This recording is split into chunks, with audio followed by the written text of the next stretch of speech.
Sooner or later we all discover that the important moments in life are not the advertised ones, not the birthdays, the graduations, the weddings, not the great goals achieved. The real milestones are less prepossessing.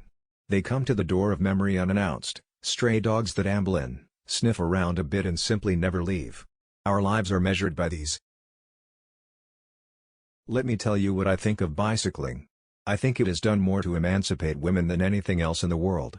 It gives women a feeling of freedom and self-reliance. I stand and rejoice every time I see a woman ride by on a wheel, the picture of free, untrammeled womanhood. I think the girl who is able to earn her own living and pay her own way should be as happy as anybody on earth. The sense of independence and security is very sweet. I distrust those people who know so well what God wants them to do because I notice it always coincides with their own desires. Woman must not depend upon the protection of man, but must be taught to protect herself. Forget conventionalisms, forget what the world thinks of you stepping out of your place, think your best thoughts, speak your best words, work your best works, looking to your own conscience for approval. Men, their rights, and nothing more, women, their rights, and nothing less. I was born a heretic. I always distrusted people who know so much about what God wants them to do to their fellows. I declare to you that woman must not depend upon the protection of man, but must be taught to protect herself, and there I take my stand.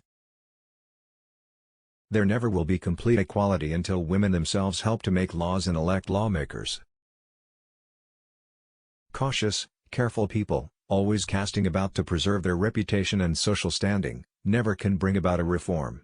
Those who are really in earnest must be willing to be anything or nothing in the world's estimation, and publicly and privately, in season and out, avow their sympathy with despised and persecuted ideas and their advocates, and bear the consequences. I pray every single moment of my life, not on my knees but with my work. My prayer is to lift women to equality with men. Work and worship are one with me. Our job is not to make young women grateful. It is to make the ungrateful so they keep going. Gratitude never radicalized anybody. There shall never be another season of silence until women have the same rights men have on this green earth. When a man says to me, "Let us work together in the great cause you have undertaken, and let me be your companion and aid, for I admire you more than I have ever admired any other woman," then I shall say, "I am yours truly," but he must ask me to be his equal, not his slave. It would be ridiculous to talk of male and female atmospheres, male and female springs or rains, male and female sunshine. How much more ridiculous is it in relation to mind, to soul, to thought, where there is as undeniably no such thing as sex, to talk of male and female education and of male and female schools. Written with Elizabeth Cady Stanton. The one distinct feature of our association has been the right of the individual opinion for every member. We have been beset at every step with the cry that somebody was injuring the cause by the expression of some sentiments that differed with those held by the majority of mankind. The religious persecution of the ages has been done under what was claimed to be the command of God. I distrust those people who know so well what God wants them to do to their fellows, because it always coincides with their own desires. I distrust those people who know so well what God wants them to do, because I notice it always coincides with their own desires. Let me tell you what I think of bicycling. I think it has done more to emancipate women than anything else in the world. I stand and rejoice every time I see a woman ride by on a wheel.